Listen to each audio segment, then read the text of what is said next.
ಆ ದಿನ ರಾತ್ರಿ 10 ಗಂಟೆಯ ಸಮಯ. ಗುಡುಗು ಸಿಡಿಲಿನಿಂದ ಧಾರಾಕಾರವಾಗಿ ಮಳೆ ಸುರಿಯುತ್ತಿತ್ತು.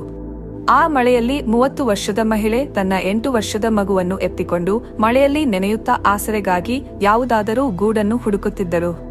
ಅದೇ ಸಮಯದಲ್ಲಿ ಆಕೆಗೆ ಒಬ್ಬ ಸಾಧು ವಾಸಿಸುತ್ತಿದ್ದ ಗುಡಿಸಲೊಂದು ಕಾಣಿಸಿತು. ಆಕೆ ಆತುರದಿಂದ ನಡೆದುಕೊಂಡು ಹೋಗಿ ಆ ಗುಡಿಸಲಿನ ಬಾಗಿಲನ್ನು ಬಡಿದರು. ಸ್ವಲ್ಪ ಹೊತ್ತಿನ ನಂತರ ಬಾಗಿಲನ್ನು ತೆರೆದು ನೋಡಿದ ಸಾಧುಗಳು ಆಕೆಯ ನೆನೆದ ಮೈಯನ್ನು ನೋಡಿ ಮೂಕಸ್ತಬ್ಧರಾದರು. ಜೋರಾದ ಮಳೆಯಿಂದ ಆಕೆಯ ವಸ್ತ್ರಗಳು ಸಂಪೂರ್ಣ ನೆನೆದು ಅದರೊಳಗಿಂದ ಆಕೆಯ ಸೌಂದರ್ಯ ಎದ್ದು ಕಾಣುತ್ತಿತ್ತು. ಆಕೆಯನ್ನು ನೋಡಿದ ಸಾಧುಗಳು, ನೀನು ಯಾರು? ಈ ಕತ್ತಲ ರಾತ್ರಿಯ ಈ ವೇಳೆಯಲ್ಲಿ ಒಂಟಿಯಾಗಿ ಇಲ್ಲಿಗೇಕೆ ಬಂದಿದ್ದೀಯಾ? ನಿನಗೆ ಇಲ್ಲೇನು ಕೆಲಸ ಎಂದು ಕೇಳಿದರು.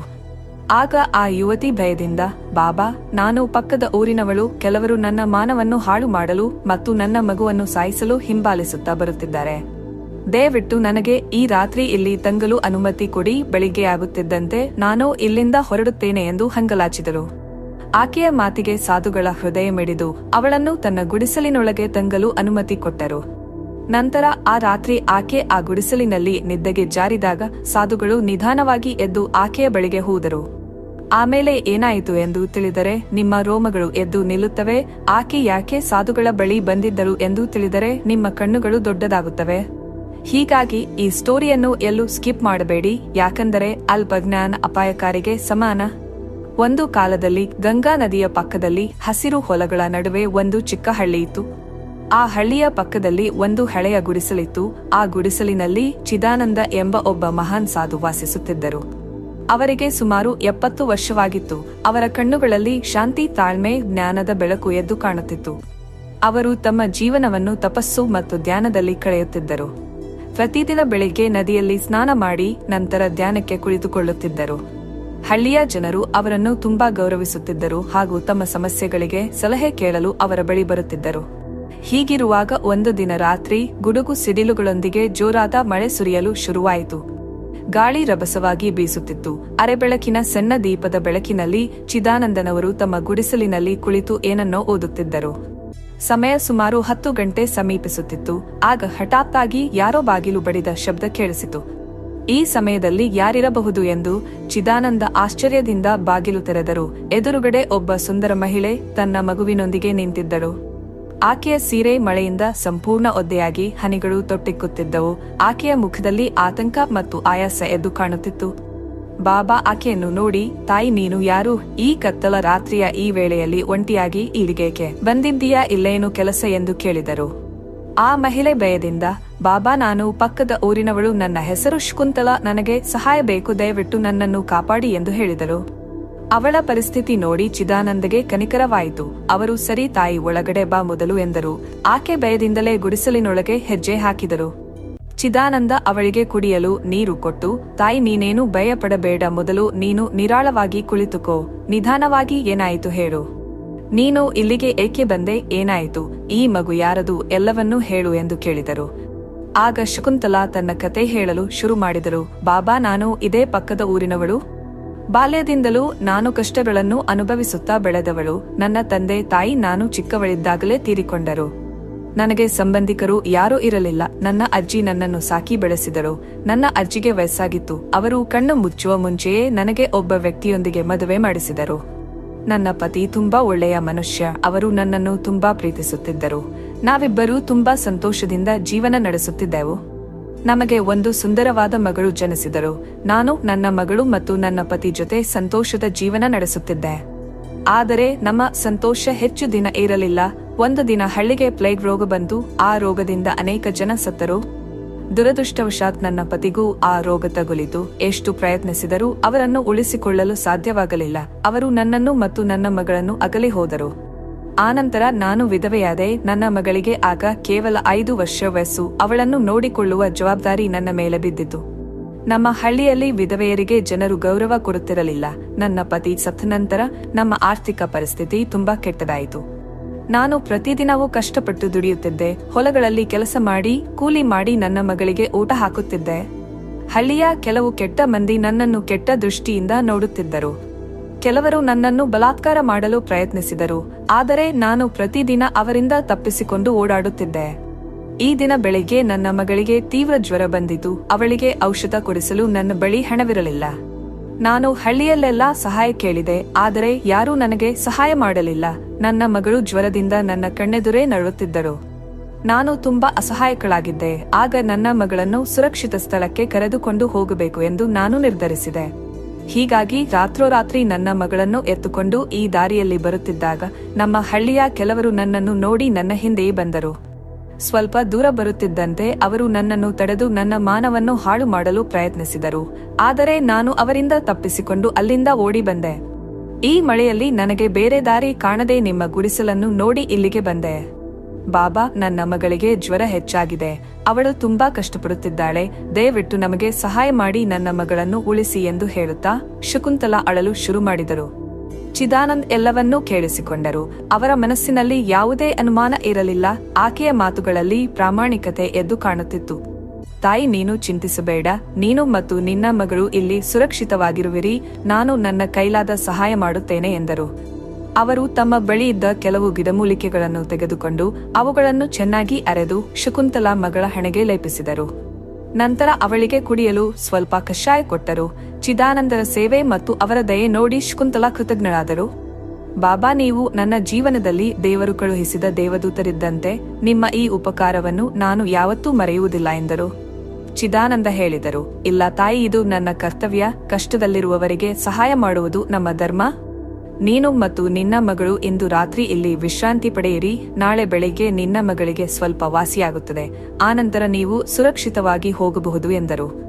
ಶಕುಂತಲಾ ತನ್ನ ಮಗಳನ್ನು ಮಡಿಲಲ್ಲಿ ಮಲಗಿಸಿಕೊಂಡಳು. ಚಿದಾನಂದ ಮತ್ತೊಂದು ಮೂಲೆಯಲ್ಲಿ ಧ್ಯಾನಕ್ಕೆ ಕುಳಿತುಕೊಂಡರು. ಶಕುಂತಲಾ ತನ್ನ ಮಗಳನ್ನು ಮಲಗಿಸಿಕೊಂಡು ನಿಧಾನವಾಗಿ ಕಣ್ಣು ಮುಚ್ಚಿದರು. ಆದರೆ ಅವಳಿಗೆ ನಿದ್ದೆ ಬರುತ್ತಿರಲಿಲ್ಲ. ಅವಳು ತನ್ನ ಕಣ್ಣುಗಳನ್ನು ಸ್ವಲ್ಪ ತೆರೆದು ಚಿದಾನಂದರನ್ನು ಗಮನಿಸಲು ಶುರು ಮಾಡಿದರು. ಚಿದಾನಂದ ಸ್ವಲ್ಪ ಕಣ್ಣು ತೆರೆದು ಆಕೆಯನ್ನು ನೋಡುತ್ತಾ ತನ್ನ ತುಟಿ ಸವರಿಕೊಂಡರು. ಇದನ್ನು ನೋಡಿದ ಶಕುಂತಲಾಗೆ ಸ್ವಲ್ಪ ಕಳವಳವಾಯಿತು. ಸಾಧುಗಳು ನನ್ನನ್ನು ನೋಡಿ ಏಕೆ ತುಟಿ ಸವರಿಕೊಂಡರು ಎಂದು ಆತಂಕವಾಯಿತು. ಸ್ವಲ್ಪ ಸಮಯ ನಂತರ ಚಿದಾನಂದರವರು ಧ್ಯಾನ ಮಾಡಿ ಮುಗಿಸಿ ಆನಂತರ ತಮ್ಮ ಆಸನದಲ್ಲಿ ಮಲಗಿಕೊಂಡರು. ಗುಡಿಸಲಿನೊಳಗೆ ಕತ್ತಲು ಹೆಚ್ಚಾಗಿತ್ತು. ಮಂದದೀಪದ ಬೆಳಕು ಅವರ ಮುಖದ ಮೇಲೆ ಬೀಳುತ್ತಿತ್ತು. ಹೊರಗೆ ಗಾಳಿ ಮಳೆ ಕಡಿಮೆಯಾಗಿರಲಿಲ್ಲ. ಅರ್ಧ ಗಂಟೆ ಕಳೆದ ನಂತರ ಇದ್ದಕ್ಕಿದ್ದ ಹಾಗೆ ಚಿದಾನಂದ ನಿಧಾನವಾಗಿ ತಮ್ಮ ಸ್ಥಾನದಿಂದ ಎದ್ದು ಶಕುಂತಲಾಳ ಕಡೆಗೆ ನಡೆದು ಬಂದರು. ಆಕೆಯ ಸೌಂದರ್ಯವನ್ನು ನೋಡಿ ಅವರ ಮನಸ್ಸಿನಲ್ಲಿ ದುಷ್ಟ ಆಲೋಚನೆಗಳು ಸುಳಿದಾಡುತ್ತಿದ್ದವು. ಒಂದು ಕ್ಷಣದಲ್ಲಿ ತಮ್ಮನ್ನು ತಾವೇ ಮರೆತರು. ಅವರು ತಮ್ಮ ಕೈಯನ್ನು ಶಕುಂತಲಾಳ ಕಡೆ ಚಾಚಿದರು. ಶಕುಂತಲಾ ನಿದ್ದೆ ಮಾಡುತ್ತಿದ್ದಾಳೆ ಎಂದು ಭಾವಿಸಿ ಅವಳನ್ನು ಮುಟ್ಟಲು ಪ್ರಯತ್ನಿಸಿದರು. ಆದರೆ ಶಕುಂತಲಾ ಅವರ ಕೈ ಹತ್ತಿರ ಬರುತ್ತಿದ್ದಂತೆಯೇ ನಿಧಾನವಾಗಿ ಮಗ್ಗುಲು ತಿರುಗಿ ನಿದ್ದೆಯಲ್ಲಿರುವಂತೆ ನಟಿಸಿದರು. ಅವಳ ದೇಹದಲ್ಲಿ ಒಂದು ಕಂಪನ ಉಂಟಾಯಿತು. ಆ ಕಂಪನ ಚಿದಾನಂದಗೆ ಅವಳು ನಿದ್ದೆ ಮಾಡುತ್ತಿಲ್ಲ ಎಂದು ತಿಳಿಯಿತು. ಕ್ಷಣಕಾಲ ಅವರು ಹಿಂದೇಟು ಹಾಕಿದರು. ಯಾಕೆ ಇವಳಿಗೆ ನಿದ್ದೆ ಬಂದಿಲ್ಲ ಎಂದು ಮನಸ್ಸಿನಲ್ಲಿಯೇ ಅಂದುಕೊಂಡು ಚಿದಾನಂದ ಮತ್ತೆ ತಮ್ಮ ಜಾಗಕ್ಕೆ ಮರಳಿದರು. 10 ನಿಮಿಷಗಳು ಕಳೆದವು. ಚಿದಾನಂದ ಮತ್ತೆ ನಿಧಾನವಾಗಿ ಎದ್ದು ಈ ಬಾರಿ ಅವರು ಎಚ್ಚರಿಕೆಯಿಂದ ನಿಧಾನವಾಗಿ ಶಕುಂತಲಾ ಹತ್ತಿರ ಬಂದರು. ತಮ್ಮ ಕೈಯನ್ನು ಮತ್ತೊಮ್ಮೆ ಅವಳ ಕಡೆ ಚಾಚಿದರು. ಶಕುಂತಲಾ ಈ ಬಾರಿ ಸ್ವಲ್ಪ ಹೆಚ್ಚು ದೂರಕ್ಕೆ ತಿರುಗಿ ಮಗ್ಗುಲು ಬದಲಾಯಿಸಿ ನಿದ್ರೆ ಬರುತ್ತಿಲ್ಲ ಎಂಬಂತೆ ನಿಟ್ಟುಸಿರು ಬಿಟ್ಟಳು. ಚಿದಾನಂದ ಮತ್ತೊಮ್ಮೆ ನಿರಾಶೆಗೊಂಡರು. ಈ ರೀತಿ ಆ ರಾತ್ರಿಯಲ್ಲಿ ಚಿದಾನಂದ 5-6 ಬಾರಿ ಶಕುಂತಲಾಳನ್ನು ಮುಟ್ಟಲು ಪ್ರಯತ್ನಿಸಿದರು. ಆದರೆ ಪ್ರತಿ ಬಾರಿ ಶಕುಂತಲಾ ಹೆಚ್ಚು ಜಾಗರೂಕತೆಯಿಂದ ನಿದ್ದೆಯಲ್ಲಿರುವಂತೆ ನಟಿಸಿ ಚಿದಾನಂದರ ಕೈಗೆ ಸಿಗದೆ ತಪ್ಪಿಸಿಕೊಂಡಳು. ಅವಳ ಪ್ರತಿ ಚಲನವಲನದಲ್ಲಿ ಒಂದು ಸೂಕ್ಷ್ಮ ಹಿಂಜರಿಕೆ ಇತ್ತು. ಅವಳು ನೇರವಾಗಿ ಪ್ರತಿಕ್ರಿಯಿಸದೆ ನಿದ್ದೆಯಲ್ಲೇ ಆತನನ್ನು ದೂರವಿರಿಸುತ್ತಿದ್ದಳು. ಚಿದಾನಂದ್ ಆಕೆಯ ನಟನೆಯನ್ನು ಅರ್ಥ ಮಾಡಿಕೊಂಡರು. ಆದರೆ ಅವಳನ್ನು ನೇರವಾಗಿ ಕೇಳುವ ಧೈರ್ಯ ಮಾಡಲಿಲ್ಲ. ಅವರ ಮನಸ್ಸಿನಲ್ಲಿ ಹತಾಶೆ ತುಂಬಿತ್ತು. ಅವರು ತಮ್ಮ ಕೋರಿಕೆಯನ್ನು ನೆರವೇರಿಸಿಕೊಳ್ಳಲು ಸಾಧ್ಯವಾಗಲಿಲ್ಲ ಎಂದು ಅವರ ಮುಖದಲ್ಲಿ ಸ್ಪಷ್ಟವಾಗಿ ಕಾಣುತ್ತಿತ್ತು. ಬೆಳಿಗ್ಗೆ ಆಯಿತು. ಶಕುಂತಲಾ ಕಣ್ಣು ತೆರೆದರು. ಅವಳ ಮಗಳು ಶಾಂತವಾಗಿ ನಿದ್ದೆ ಮಾಡುತ್ತಿದ್ದಳು. ಚಿದಾನಂದ ಎದ್ದು ಏಕೆಯ ಬಳಿ ಬಂದರು. ಶಕುಂತಲಾ ಹೇಳಿದಳು, ಬಾಬಾ, ನಾವು ಹೊರಡುತ್ತೇವೆ. ನಿಮ್ಮ ಉಪಕಾರವನ್ನು ನಾವು ಎಂದಿಗೂ ಮರೆಯುವುದಿಲ್ಲ ಎಂದರು. ಚಿದಾನಂದ ಕಿರುನಗೆಯಲ್ಲಿ, ಶಕುಂತಲಾ, ಯಾಕಿಷ್ಟು ಆತುರ ಪಡುತ್ತೀಯಾ? ನಿನ್ನ ಮಗಳು ಇನ್ನೂ ಸಂಪೂರ್ಣವಾಗಿ ಗುಣಮುಖಳಾಗಿಲ್ಲ. ಇನ್ನು 1 ದಿನ ಇಲ್ಲೇ ವಿಶ್ರಾಂತಿ ಪಡೆಯಿರಿ. ಮಗುವಿನ ಆರೋಗ್ಯ ಸಂಪೂರ್ಣವಾಗಿ ಸುಧಾರಿಸಿದ ಮೇಲೆ ನೀವು ಹೋಗಬಹುದು. ಅಷ್ಟಕ್ಕೂ ನಿಮ್ಮ ಹಳ್ಳಿಯ ಜನರು ನಿಮ್ಮನ್ನು ಕೆಟ್ಟ ದೃಷ್ಟಿಯಿಂದ ನೋಡುತ್ತಿದ್ದಾರೆಂದು ನೀವೇ ಹೇಳಿದಿರಲ್ಲ. ಈ ಗುಡಿಸಲಿನಲ್ಲಿ ನೀವು ಸುರಕ್ಷಿತವಾಗಿರುವಿರಿ. ಹೊರಗೆ ಹೋಗಿ ಮತ್ತೊಮ್ಮೆ ಅಪಾಯಕ್ಕೆ ಸಿಲುಕಿಕೊಳ್ಳುವುದು ಬೇಡ ಎಂದರು. ಶಕುಂತಲಾ ಮನಸ್ಸಿನಲ್ಲಿ ಚಿದಾನಂದ ಕಾಮುಕ ಎಂದು ತಿಳಿದಿದ್ದರೂ ಕೂಡ ಸರಿ ಬಾಬಾ, ನಿಮ್ಮ ಇಚ್ಛೆಯಂತೆ ಆಗಲಿ ಎಂದು ಒಪ್ಪಿಕೊಂಡಳು. ಚಿದಾನಂದ ನಕ್ಕರು. ಅವರ ಆಸೆಗೆ ಮತ್ತೊಂದು ದಿನ ಸಿಕ್ಕಿತ್ತು. ಆ ದಿನವಿಡೀ ಶಕುಂತಲಾ ಗುಡಿಸಲಿನಲ್ಲಿ ಸಣ್ಣ ಪುಟ್ಟ ಕೆಲಸಗಳನ್ನು ಮಾಡುತ್ತಾ ಚಿದಾನಂದನೊಂದಿಗೆ ಸಾಮಾನ್ಯವಾಗಿ ಮಾತನಾಡುತ್ತಿದ್ದಳು. ಚಿದಾನಂದ ಕೂಡ ತಾನು ಒಬ್ಬ ದೊಡ್ಡ ಸಾಧು ಎಂದು ತೋರಿಸಿಕೊಳ್ಳುತ್ತಾ ಧರ್ಮದ ಮಾತುಗಳನ್ನಾಡುತ್ತಾ ಶಕುಂತಲಾಳ ನಂಬಿಕೆಯನ್ನು ಗಳಿಸಲು ಪ್ರಯತ್ನಿಸುತ್ತಿದ್ದರು. ರಾತ್ರಿಯಾಯಿತು. ಊಟ ಮುಗಿದ ನಂತರ ಇಬ್ಬರೂ ತಮ್ಮ ತಮ್ಮ ಜಾಗದಲ್ಲಿ ಮಲಗಿಕೊಂಡರು. ಶಕುಂತಲಾ ತನ್ನ ಮಗಳನ್ನು ಮಲಗಿಸಿ ತಾನು ಕೂಡ ಕಣ್ಣು ಮುಚ್ಚಿದರು. ಅವಳು ನಿದ್ದೆ ಮಾಡುತ್ತಿದ್ದಾಳೆ ಎಂದು ಚಿದಾನಂದ ಭಾವಿಸಿದರು. ಅವರ ಮನಸ್ಸಿನಲ್ಲಿ ಕೊಳಕು ಆಲೋಚನೆಗಳು ಭುಗಿಲೆದ್ದವು. ಚಿದಾನಂದ ನಿಧಾನವಾಗಿ ಎದ್ದು ನಿದ್ರಿಸುತ್ತಿರುವಂತೆ ಕಾಣುತ್ತಿದ್ದ ಶಕುಂತಲಾ ಬಳಿಗೆ ಹೋದರು. ಅವರ ಕೈಗಳು ನಿಧಾನವಾಗಿ ಶಕುಂತಲಾಳ ಕಡೆಗೆ ಚಾಚಿದವು. ಅವರ ಕೈ ಶಕುಂತಲಾಳನ್ನು ಮುಟ್ಟುವ ಮುನ್ನವೇ ಶಕುಂತಲಾ ಮಿಂಚಿನ ವೇಗದಲ್ಲಿ ಕಣ್ಣು ತೆರೆದಳು. ಅವಳ ಕಣ್ಣುಗಳಲ್ಲಿ ಬೆಂಕಿ ಉರಿಯುತ್ತಿತ್ತು. ಆಕೆ ತನ್ನ ತಲೆಯ ಬಳಿ ಇರಿಸಿದ್ದ ತೀಕ್ಷ್ಣವಾದ ಕತ್ತಿಯನ್ನು ಕೈಗೆತ್ತಿಕೊಂಡಳು. ಆ ಕತ್ತಿಯ ಹೊಳಪು ಮಂದ ಬೆಳಕಿನಲ್ಲಿ ಇನ್ನಷ್ಟು ತೀಕ್ಷ್ಣವಾಗಿ ಕಾಣುತ್ತಿತ್ತು. ಚಿದಾನಂದ ದಿಗ್ಭ್ರಾಂತರಾಗಿ ಹಿಂದೇಟು ಹಾಕಿದರು. ಅವರ ಮುಖದಲ್ಲಿ ಆಶ್ಚರ್ಯ ಮತ್ತು ಭಯ ಮನೆ ಮಾಡಿತು. ಶಕುಂತಲಾ ಜೋರಾಗಿ ಕೂಗುತ್ತಾ, ಸಾಕು ಚಿದಾನಂದ, ನಿನ್ನ ಈ ಮುಖವಾಡವನ್ನು ತೆಗೆದುಹಾಕು. ನೀನು ಸ್ವಾಮೀಜಿ ಅಲ್ಲ, ನೀನೊಬ್ಬ ನರರಾಕ್ಷ. ನಿನ್ನ ನಿಜವಾದ ರೂಪವನ್ನು ತೋರಿಸು ಎಂದರು. ಚಿದಾನಂದ ಶಕುಂತಲಾ ಮಾತುಗಳನ್ನು ಕೇಳಿ ನಡುಗಿದರು. ಅವರ ಮುಖದ ಮೇಲೆ ಶಾಂತತೆಯ ಮುಖವಾಡ ಕುಸಿಯಿತು. ಅವರು ಇಷ್ಟು ದಿನ ಅಡಗಿಸಿಟ್ಟಿದ್ದ ತಮ್ಮ ನಿಜವಾದ ಕ್ರೂರ ಮುಖವನ್ನು ಹೊರಹಾಕಿದರು. ಶಕುಂತಲಾಳಿಂದ ಕತ್ತಿಯನ್ನು ಕಸಿದುಕೊಂಡು ಆಕೆಯನ್ನು ಬಲಾತ್ಕಾರ ಮಾಡಲು ಪ್ರಯತ್ನಿಸಿದರು. ಆದರೆ ಶಕುಂತಲಾ ಅವನನ್ನು ತಳ್ಳಿ ತನ್ನ ಹತ್ತಿರ ಬರಲು ಬಿಡಲಿಲ್ಲ. ಶಕುಂತಲಾ ಕತ್ತಿಯನ್ನು ಅವನ ಕುತ್ತಿಗೆಯ ಬಳಿ ಹಿಡಿದು ನಿಂತು ಹೇಳಿದರು, ನಿನ್ನಿಂದಲೇ ನನ್ನ ಗಂಡನನ್ನು ಕಳೆದುಕೊಂಡೆ. ನಿನ್ನ ಪಾಪಗಳಿಗೆ ನೀನು ಇಂದು ಬೆಲೆ ತೆರಲೇಬೇಕು. ನನ್ನ ಗಂಡನನ್ನು ಯಾಕೆ ಕೊಂದೆ ಹೇಳು ಎಂದು ಕೇಳಿದಳು. ಸ್ನೇಹಿತರೆ, ಹಳ್ಳಿಯ ಜನರು ಚಿದಾನಂದನನ್ನು ಒಬ್ಬ ದೊಡ್ಡ ಸಾಧು ಎಂದು ತಿಳಿದಿದ್ದರು. ಆದರೆ ಚಿದಾನಂದ ಕೇವಲ ಸ್ವಾಮೀಜಿ ಮುಖವಾಡ ಧರಿಸಿದ ನರರಾಕ್ಷಸನಾಗಿದ್ದ. ಗತಕಾಲದಲ್ಲಿ ಶಕುಂತಲಾ ಸೌಂದರ್ಯ ಚಿದಾನಂದನನ್ನು ಮೋಹಿಸಿತ್ತು. ಅವಳು ಹೊಲದಲ್ಲಿ ಕೆಲಸ ಮಾಡುತ್ತಿದ್ದಾಗ ಅವನು ಶಕುಂತಲಾಳನ್ನು ಗಮನಿಸುತ್ತಿದ್ದ. ಹೇಗಾದರೂ ಮಾಡಿ ಅವಳನ್ನು ದಕ್ಕಿಸಿಕೊಳ್ಳಬೇಕು ಎಂಬ ದುಷ್ಟ ಆಲೋಚನೆಗಳು ಅವನಿಗೆ ಹುಟ್ಟಿದ್ದವು. ಶಕುಂತಲಾಳಿಗೆ ಮದುವೆಯಾದ ನಂತರ ಅವಳ ಸಂತೋಷವನ್ನು ನೋಡಿದ ಚಿದಾನಂದಗೆ ಅಸೂಯೆ ಉಂಟಾಯಿತು. ಆದರೆ ಚಿದಾನಂದ ಶಕುಂತಲಾಳ ಪತಿಯನ್ನು ಹೇಗಾದರೂ ಮಾಡಿ ಕೊಲ್ಲಬೇಕು ಎಂದು ನಿರ್ಧರಿಸಿದನು. ಒಂದು ದಿನ ಶಕುಂತಲಾ ಪತಿ ಹೊಲದಲ್ಲಿ ಕೆಲಸ ಮಾಡುತ್ತಿದ್ದಾಗ ಚಿದಾನಂದ ಅವರನ್ನು ದಾರುಣವಾಗಿ ಕೊಂದು ಹಾಕಿದನು. ಆನಂತರ ತಮ್ಮ ಶಕ್ತಿ ಮತ್ತು ಪ್ರಭಾವವನ್ನು ಬಳಸಿ ಆ ಕೊಲೆಯನ್ನು ಪ್ಲೇಗ್ ರೋಗಕ್ಕೆ ಸಂಬಂಧಿಸಿದೆ ಎಂದು ಹಳ್ಳಿಯ ಜನರಿಗೆ ನಂಬಿಸಿದನು. ಹಳ್ಳಿಯ ಜನರು ಚಿದಾನಂದನ ಮಾತನ್ನು ನಂಬಿ ಶಕುಂತಲಾ ಪತಿಯ ಸಾವನ್ನು ದೈವಿಕ ಪ್ರಕೋಪ ಎಂದು ಪರಿಗಣಿಸಿದರು.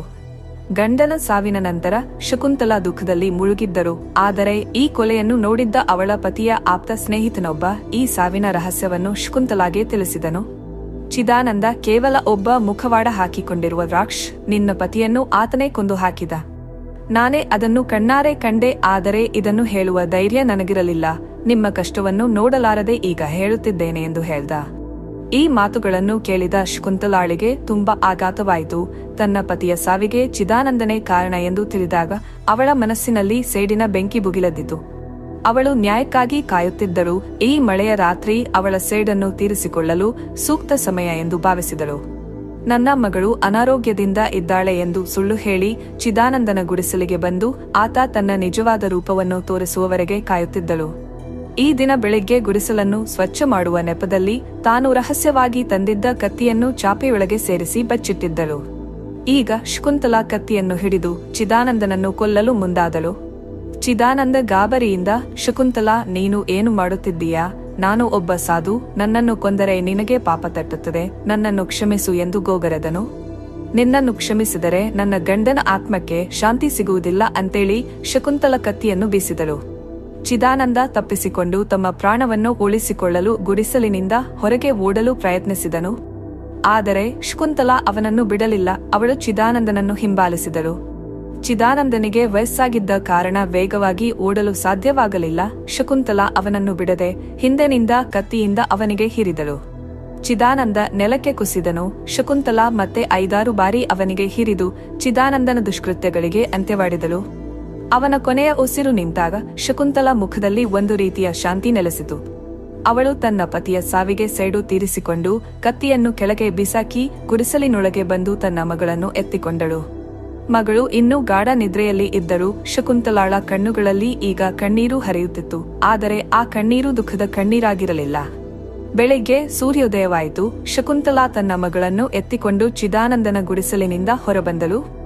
ಅವಳು ಇನ್ನೂ ಆ ಹಳ್ಳಿಯಲ್ಲಿ ವಾಸಿಸಲು ಇಷ್ಟಪಡಲಿಲ್ಲ. ಹೊಸ ಜೀವನವನ್ನು ಕಟ್ಟಿಕೊಳ್ಳಲು ಸಿದ್ಧಳಾದಳು. ತನ್ನ ಮಗಳೊಂದಿಗೆ ದೂರದ ಒಂದು ಹೊಸ ಊರಿನ ಕಡೆ ಹೆಜ್ಜೆ ಹಾಕಿದಳು. ಚಿದಾನಂದನ ಕರಾಳ ಸತ್ಯ ಎಂದಿಗೂ ಹಳ್ಳಿಯ ಜನರಿಗೆ ತಿಳಿಯಲಿಲ್ಲ. ಅವರು ಚಿದಾನಂದನ ಸಾವನ್ನು ಒಂದು ರಹಸ್ಯವಾಗಿಯೇ ಉಳಿಸಿಕೊಂಡರು. ಸ್ನೇಹಿತರೆ, ಮುಖವಾಡದ ಹಿಂದೆ ಅಡಗಿದ ದುಷ್ಟತನವನ್ನು ಗುರುತಿಸುವುದು ಬಹಳ ಮುಖ್ಯ. ಒಳ್ಳೆತನದ ಹಿಂದೆ ಕೆಟ್ಟ ಉದ್ದೇಶಗಳು ಅಡಗಿರಬಹುದು. ನ್ಯಾಯಕ್ಕಾಗಿ ಹೋರಾಡುವುದು ಮತ್ತು ಧೈರ್ಯದಿಂದ ಸತ್ಯವನ್ನು ಎದುರಿಸುವುದು ಮುಖ್ಯ ಎಂದು ಹೇಳುತ್ತಾ ವಂದನೆಗಳು.